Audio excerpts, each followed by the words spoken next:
Boa noite a todos. Estamos começando mais uma live, pretendendo fazer a última amanhã, sábado. Quero apresentar quem está na mesa, está a senhora Adriana aqui, que é a nossa intérprete de Libras, tá? Juntamente com a minha esposa, tem trabalhado nesse sentido. Aqui à minha direita, o general Augusto Heleno, quase foi nosso vice-presidente, mas é o nosso eterno vice-presidente de honra. Depois o Flávio, meu filho, candidato a deputado, candidato ao Senado aqui pelo Rio de Janeiro. O Eduardo lá na ponta direita. Primeiramente, né? Isso vai acabar no máximo aí em 25 minutos. E até porque logo depois tem Corinthians e Flamengo.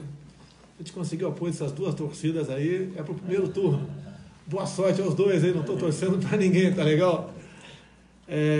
Dizer aqui, antes de passar a palavra para o general Heleno, que o senhor Geraldo Alckmin vem dizendo que votar em mim é dar o passaporte para o PT voltar ao poder. Primeiro, a gente não vem aqui para atacar ninguém, criticar ninguém, mas o senhor Geraldo Alckmin tem que entender que por 2 vezes o senhor Fernando Henrique Cardoso disse que no possível segundo turno entre Jair Bolsonaro e Haddad, ele e seu partido, com toda certeza Alckmin, ficariam com Haddad, ficariam com o PT. Agora, vamos lá. O que a gente quer transmitir hoje aqui? Umas poucas palavras de quem está do nosso lado aqui, para que eu entre depois na parte mais importante dessa live aqui. Eu quero passar rapidamente a palavra ao general Augusto Heleno, e ele vai falar alguma coisa sobre política, não mais que 2 minutos, até para dar um aquecimento, e nós então voltarmos a esse assunto. Olha, é um prazer muito grande estar aqui, e eu vim para comentar um pouquinho, para que todo o povo brasileiro reflita sobre a volta do PT ao poder. O PT na oposição é até um partido bem eficiente. Ele fala em grandeza nacional, ele quer defender os pobres, ele governa para os necessitados. Só que quando ele chegou ao governo, ele passou 15 anos sem fazer nada do que ele pregava. Foi um desastre o seu governo. Primeiro, campeão de obras inacabadas. Depois, conseguiu gerar 13 milhões de desempregados. Quebrou todos os fundos de pensão. Desorganizou a saúde e a educação. E pior, rompeu com os valores básicos da família e da sociedade brasileira. E o mais interessante é que o seu candidato, que é o poste do chefe da quadrilha, ele tem o cinismo de fingir que o PT não passou pelo poder. Tudo que está acontecendo no Brasil hoje é culpa do governo Temer. Eles não estiveram no governo, eles estiveram governando a Esboslávia. Conhece a Esboslávia? Eu também não conheço, mas eles governaram na Esboslávia. Estão trazendo tudo que eles fizeram de bonito na Esboslávia para o Brasil. Vamos parar de tanta sem-vergonhice, de tanta mentira. E, povo brasileiro, vamos pensar, trazer o PT de volta para o poder é algo impensável. General, só faltou uma coisa, está no plano de governo do PT, combate à corrupção. E daí? Isso aí é o cúmulo da cara de pau. Aí piada, realmente, né? É piada. Essa é piada pronta. 1 minuto para o Flávio, candidato ao Senado aqui no Rio de Janeiro, está em 2º lugar, mas está sendo acossado pelo 3º. E amanhã é o último dia para pedirmos voto, né? Então, 1 minuto para o Flávio aqui, falar sobre a sua campanha ao Senado aqui no Rio de Janeiro. Bom, boa noite a todos. Uma honra falar com vocês. Muito obrigado, né, por todo esse carinho que tem tido com a gente nas ruas. Certamente me abraçando, muitas pessoas se sentem abraçando também o meu pai.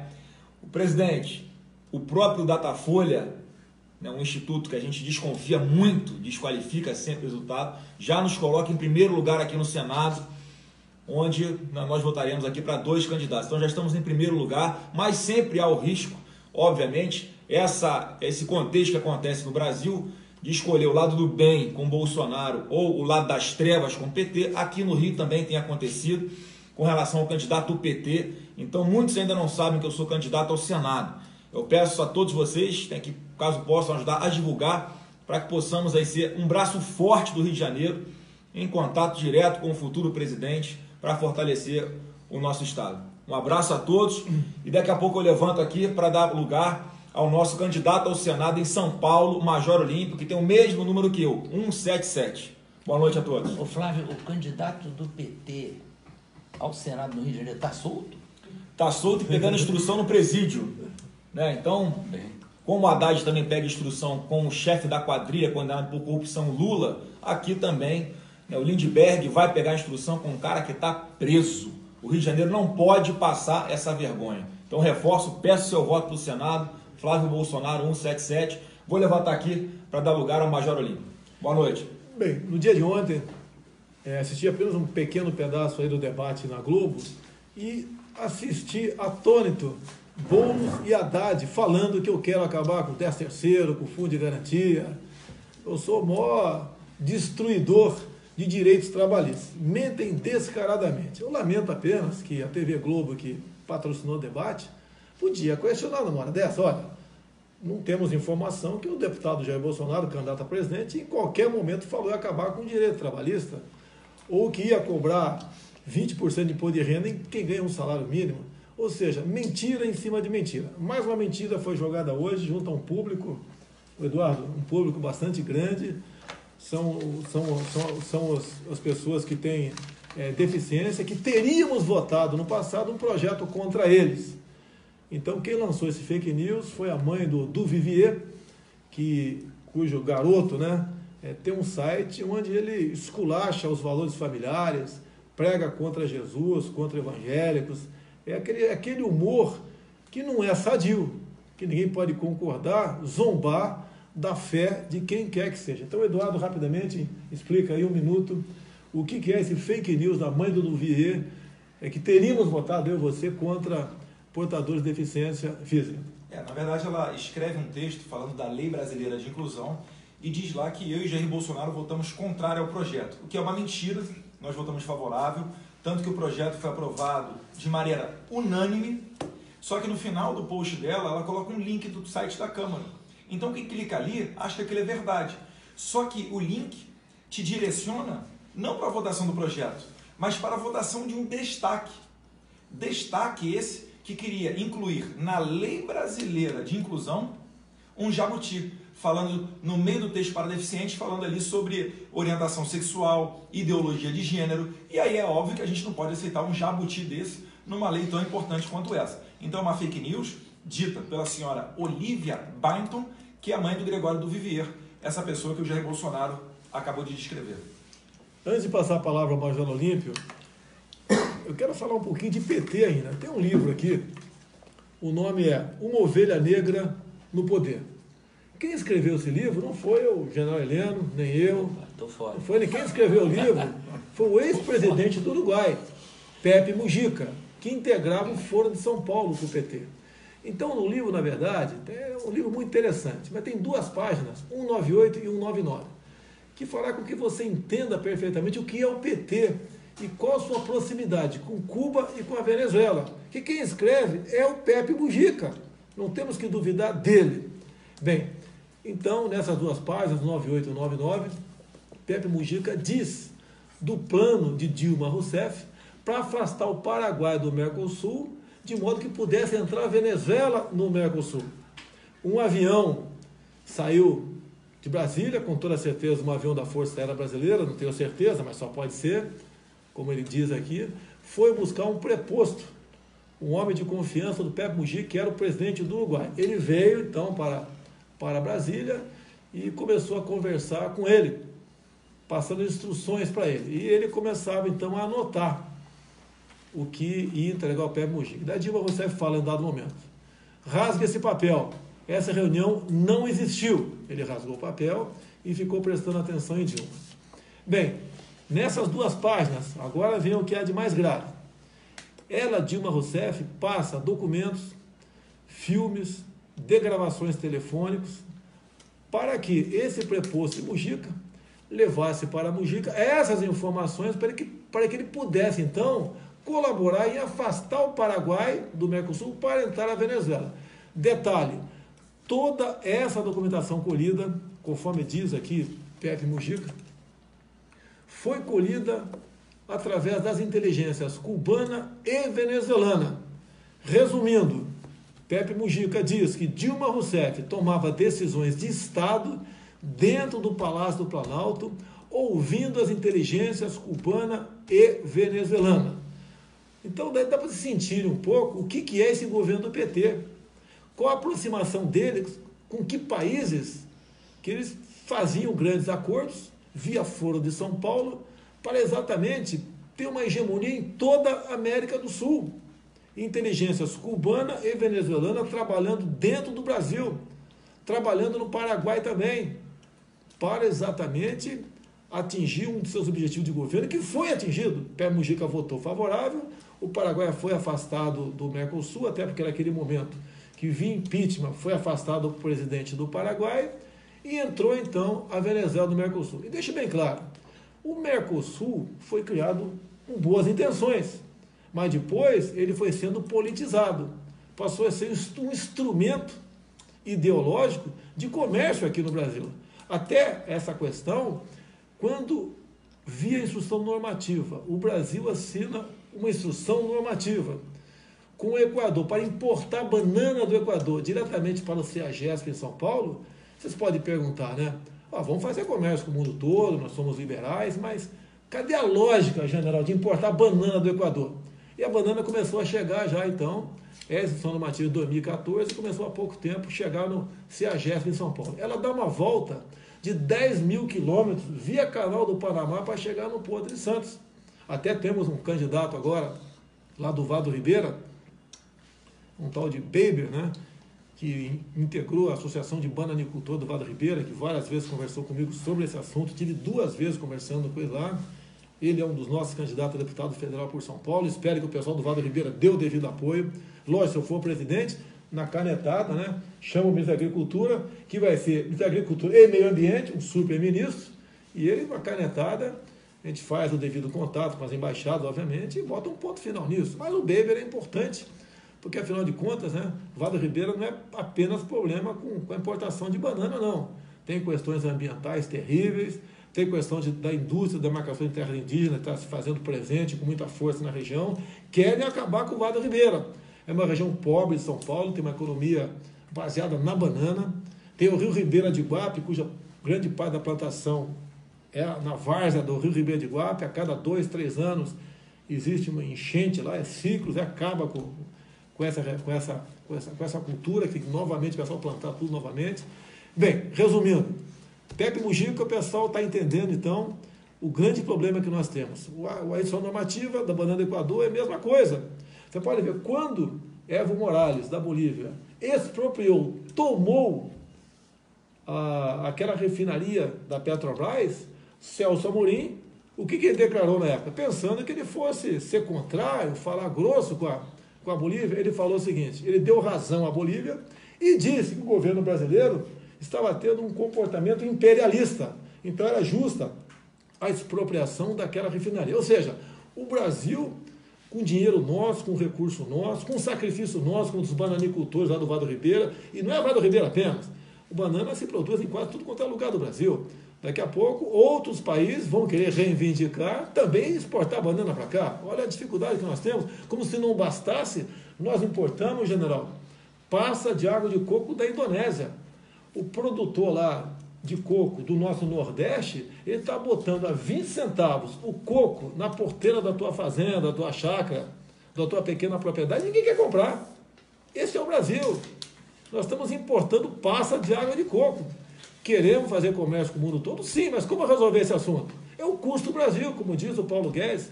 Nós temos que desonerar a folha de pagamento, nós temos que desburocratizar, desregulamentar muita coisa, de modo que seja mais fácil você fazer comércio aqui no Brasil. É dessa forma que nós acabaremos então, valorizando o produtor brasileiro.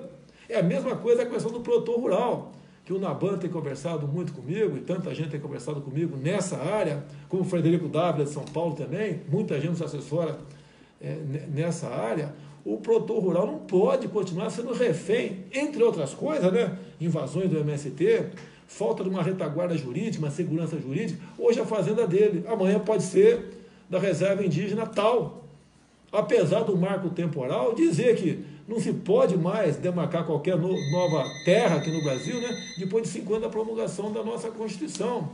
E eles estão cansados também, o produtor rural, da indústria da multa, IBAMA e ICMBio. E as multas, eu não vou entrar em detalhe aí, que é muito longo, né? Você vai no artigo 80, na emenda constitucional 81 da nossa Constituição, é bem claro lá, dizendo o quê? Que essas multagens, né, por trabalho escravo ou análogo à escravidão, segundo o ativismo judicial, a pena é o quê? Expropriação do imóvel. Bem, então, continuando aqui, passar a palavra rapidamente para o nosso candidato aí ao Senado em São Paulo, o nosso querido Major Olímpio. Eu quero agradecer ao povo brasileiro, em especial à população do estado de São Paulo, por toda a mobilização para levarmos o Jair Bolsonaro à vitória já no primeiro turno, no domingo. Nos 645 municípios, a mobilização é intensa, os ativistas pró-Bolsonaro, os partidos que estão nos apoiando nesse momento. Quero pedir, de fato, a todos os nossos candidatos uma mobilização. Nós estamos nas ruas, como está o Eduardo Bolsonaro, o Gil Carteiro, nos faróis, 24 horas por dia, todos os candidatos. E eu quero pedir a consideração do povo de São Paulo. Eu sou o candidato da direita, o candidato da família, o candidato da defesa da vida, da legítima defesa contra o uso de drogas, contra o aborto, com o Jair Bolsonaro, assim como o Flávio precisa estar no Senado. Nós temos o mesmo número, pelo Rio de Janeiro, 177. Eu quero estar com o Flávio na trincheira, no Senado, defendendo o governo e as propostas do Jair Bolsonaro. Major Olímpio, 177. Flávio Bolsonaro, 177. Bem, tem muitas dúvidas sobre votar ou não com a camiseta do candidato. Pode votar sim com a camiseta do candidato, está autorizado. O que não pode é grupo de pessoas com a mesma camiseta, semelhante, é sinal que está havendo algum lobby, algum trabalho nesse sentido. Agora, individualmente, tem dezenas de modelos de camisa comigo, né? E o pessoal pode votar sim. Agora eu quero fazer um apelo a vocês, tá? Mais uma pesquisa aí, subimos mais um pouco. Nós desconfiamos que estejamos bem na frente do que parece. Meus amigos, vamos evitar um segundo turno. Jair Bolsonaro e Fernando Haddad do PT. A gente sabe que eles têm muito mais munição, dinheiro, poder de fogo do que nós. Tem uma capacidade de mentir enorme. Nós temos certeza que podemos ganhar isso. Nós desconfiamos do voto eletrônico, tanto é que aprovei o voto impresso lá atrás. Lamentavelmente o Supremo derrubou. Vamos acatar qualquer resultado das eleições, não há dúvida que vai acatar. Tá certo? Logicamente que não temos uma forma, né, de fazer uma auditoria. O Supremo derrubou o voto impresso, era 5% apenas, mas era uma maneira de, mais que uma pesquisa, com as urnas pulverizadas, como o ministro Fux tinha decidido há pouco tempo, espalhada por todo o Brasil, daria assim para fazer uma pesquisa. 5% das urnas é muita coisa, seriam alguns milhões de pessoas que estariam, então, tendo a certeza que votou naquele candidato. Então, o que a gente pede, com todo o respeito que eu tenho aos demais candidatos, sem citar nome aqui, tem bons candidatos aí, tudo bem, mas votar nele é insistir, é fazer com que se jogue isso para um segundo turno. Ele não vai chegar, que pese o seu candidato estar com 2, 3, 1, 5, 6%, sendo um bom candidato, ele não vai chegar. A gente pede o voto útil, porque é melhor adiantar agora do que deixar para o possível segundo turno. A gente sabe que esses caras podem fazer, tudo pode acontecer. Mais ainda, pelos números que nós estamos vendo aqui, o último número, se eu tiver mais 6 milhões de votos, a gente liquida a fatura no primeiro turno. Então, se cada um de vocês, que acredito que vão votar, me arranjar mais meio voto, ou seja, cada 2 pessoas, cada família me arranjar mais um voto, dentro da própria família, que ia votar em outro candidato, ou ia anular, ou ia votar em branco, ou ia se abster, conseguir isso aí, nós decidimos a fatura no primeiro turno. Então nós temos tudo para ganhar no primeiro turno, e ganhamos então 3 semanas para a gente montar um ministério enxuto, com no máximo 15 ministros, que possa realmente representar os interesses da população e não de partidos. Há poucos dias recebemos o apoio da Tereza Cristina, do DEM de Mato Grosso do Sul. São 260 e poucos deputados e senadores que hipotecaram solidariedade a nós, no primeiro turno, inclusive. Isso é mais do que uma sinalização, como já dissemos no passado, via o trabalho do Onyx Lorenzoni, que conversamos com 120 e poucos parlamentares que querem estar conosco, governando o país, sem o toma lá da cá. Existe muitos deputados e senadores bons dentro do parlamento. São essas pessoas que estão se chegando para o nosso lado e não querem mais participar, fazer política, né, como outros fizeram até o presente momento. Então, o voto útil, eu apelo a vocês, assim como apelo aqui para E fechar essa candidatura no primeiro turno significa uma grande economia para o país e vai permitir que as coisas sejam tratadas com maior antecedência, o período de transição fica maior. Isso vai dar um respiro muito grande para a sociedade brasileira. Pensem nisso. Eu estou aqui com o Gil Diniz do meu lado também, é um dos candidatos nosso a deputado estadual de São Paulo. Que apelo que eu faço? Nós temos uma página, bolsonaro.com.br. Você abre, ali tem as 27 unidades da federação. Se você for, por exemplo, da Paraíba, tu clica lá. E lá, então, tem a relação dos candidatos a deputado federal e deputado estadual, bem como do Senado, e em alguns estados tem governador. A gente pede que você escolha lá na Paraíba. Escolha, por exemplo, o Júlio Lemos. Tem bons nomes lá, entre outros. Vote nele. Porque o que acontece? Vamos voltar para São Paulo, que eu conheço bem São Paulo, que é o estado mais complicado, tendo em vista a quantidade de cadeiras que tem. Se não me engano, são 70 para deputado federal e 94 para deputados estaduais. Mas olha, para federal, por exemplo, o coeficiente está em torno de 300 mil. E quem não tiver 10% disso, quem não tiver 30 mil votos, não chega. Então nós achamos que podemos fazer 8 deputados federais em São Paulo, com a votação do Eduardo, com a votação dos candidatos, com a votação de legenda. Mas, se nós não tivermos 8 deputados com 30 mil votos, essas cadeiras são preenchidas por outros partidos. Então você quer votar na legenda 17 em São Paulo, no Rio, na Roraima, seja onde for, vamos, tá? Buscar alguém nosso, que você vai encontrar alguém que se identifique, se não achar ninguém, pega um dos primeiros da lista ali e vote nesse candidato. Por exemplo, Roraima, temos tudo para fazer o Deilson, que usa o meu nome, inclusive, Bolsonaro, temos tudo para ter um garoto humilde, de família simples, que tem um profundo conhecimento da região, que me assessora muito com números, com dados, para se eleger deputado federal. Então esse apelo que a gente faz a vocês, na reta final, vamos buscar o 17 presidente, 177, o senador aqui por São Paulo, o Major Olímpio, o Flávio Bolsonaro, a mesma coisa aqui, o Gil Diniz, deputado estadual, tantos federais pelo Brasil. A gente precisa disso e apela para vocês nesse sentido. Vamos praticar o voto útil, vamos cada um arranjar mais meio voto para presidente, que nós liquidamos a fatura no primeiro turno. Quanto tempo temos aí? Temos mais 3 minutos ainda? Não, 30 minutos. 30, então vamos encerrando aqui. Alguém quer falar mais uma coisa rapidamente aí? Não, eu ia falar sobre a Manuela Dávila, que convidou o Mujica para ser vice-presidente da URSAL, União das Repúblicas Socialistas Sul-Americanas. Ela é comunista. Não pense que o comunismo acabou. Eles não desistirão jamais. Bem, amigos, muito obrigado. Amanhã às 8h30 faremos então a última live e a gente espera realmente trazer boas informações a vocês e pedir mais uma vez o carinho de vocês, o empenho para nós mudarmos o destino do Brasil, eliminando de vez o fantasma do PT que nos assombra a todos. Boa noite, muito obrigado a todos, um bom jogo agora, Flamengo e Corinthians. Valeu!